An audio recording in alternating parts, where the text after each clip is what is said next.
जय माता दी मित्रों, 12 साल बाद बृहस्पति का राशि परिवर्तन होने जा रहा है। यानी बृहस्पति मेष राशि से निकलकर और कहीं ना कहीं वृषभ राशि में जा रहे हैं और 1 मई 2024 को ये ट्रांजिट होगा और 12 साल बाद वृषभ राशि में बृहस्पति दोबारा पधार रहे हैं। और इसका इफेक्ट कन्या राशि पे कैसा रहेगा, कन्या राशि को अच्छा मिलेगा, बुरा मिलेगा, इस कार्यक्रम में डिटेल में मित्रों हम चर्चा करने वाले हैं। और ये जो गोचर है कन्या राशि के अनुसार देखा जाए तो आपकी राशि से ये जो गोचर है वो 9वें भाव में, यानी कि 9वें भाव में ये गोचर होने वाला है। कन्या राशि की ये 9वां भाव है, यहाँ पर गोचर होगा। और शास्त्र के अनुसार लिखा है 9वें गोचरे जीवा विजय सिद्धि दायका, यानी 9वां भाव वैसे भी शुभ भाव होता है, धार्मिक भाव होता है, इष्ट और आराधना का भाव होता है। और वहाँ पर देवादिदेव बृहस्पति का मिलन कन्या राशि के लिए बड़ा वर्गोदम है। हर कार्य में विजय सिद्धि आपको प्राप्त होगी।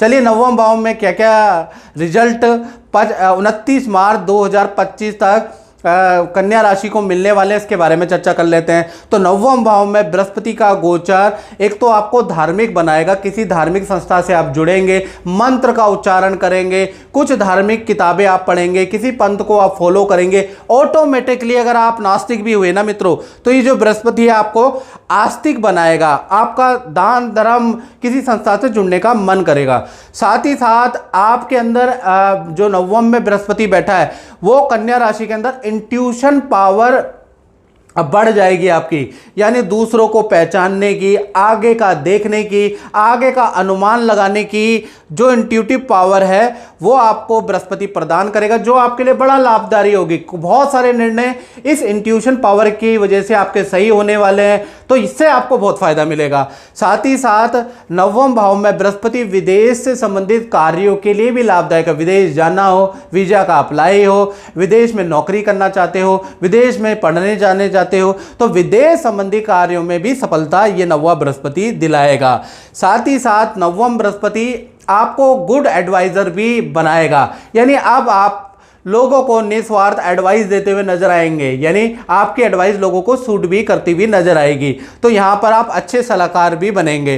साथ ही साथ 9वें में बृहस्पति करियर में सबसे ज़्यादा यात्राएं कराने वाला है, यानी कभी एक पाँव आपका दिल्ली, एक पाँव आपका मुंबई, एक पाँव बेंगलोर, ऐसे आपके कई यात्राएं बृहस्पति 29 मार्च 2025 तक आपकी करवाने वाला है। तो 9वें भाव में बृहस्पति का ट्रांजिट कन्या राशि के लिए बल्ले बल्ले लाभदायक है। लेकिन बृहस्पति की 3 दृष्टियां भी होती हैं मित्रों, 5वीं, 7वीं और 9वीं। तो 9वें भाव से 5वीं दृष्टि से वो आपके लगन में, यानी आपकी राशि को देखेगा, यानी कि ये दृष्टि बहुत अच्छी नहीं है। आपको थोड़ा अपने अंदर कंट्रोल करना है, नहीं तो बुरी आदतों में आप फंस सकते हैं, बुरे नशों की आदतों में आप फंस सकते हैं। तो थोड़ा सा आपको खान पीन की आदतें में कंट्रोल करना पड़ेगा, नहीं तो आपके अंदर कोई बुरी आदत लग सकती है।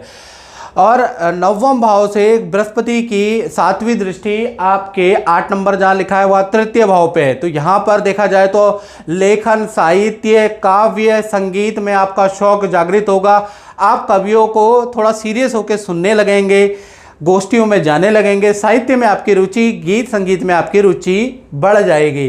साथ ही साथ बृहस्पति की 9वीं जो दृष्टि है वो आपके 5वें भाव में बैठी है, यानी कि 5वें भाव में बैठी है तो थोड़ा सा जो लव कपल है उनमें आपस में थोड़ा डाउट पैदा होगा। लव कपल के लिए ये दृष्टि बहुत अच्छी नहीं है।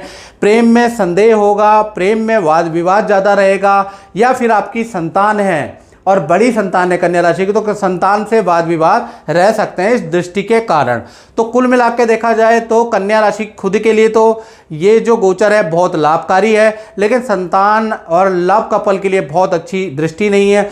हेल्थ के लिए ये दृष्टि बहुत अच्छी नहीं है, ये गोचर की दृष्टि, तो ये थोड़ा सा कन्या राशि को ध्यान रखना पड़ेगा।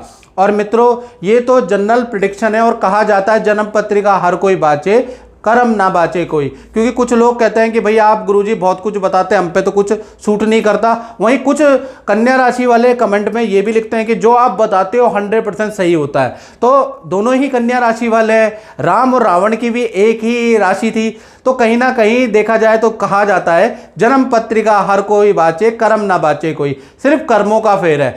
ये कर्म कैसे किए हैं उस हिसाब से ग्रहों का फल आपको प्राप्त होगा। यदि आपने अच्छे कर्म किए हैं, अच्छा कर्म है, तो आपको ग्रहों के शुभ फल प्राप्त होंगे। और कर्मों में कुछ कमी रह गई है, ये पिछले जन्मों के कर्मों में कुछ कमी पेशी रह गई है, तो आपको अच्छा रिजल्ट प्राप्त नहीं होगा।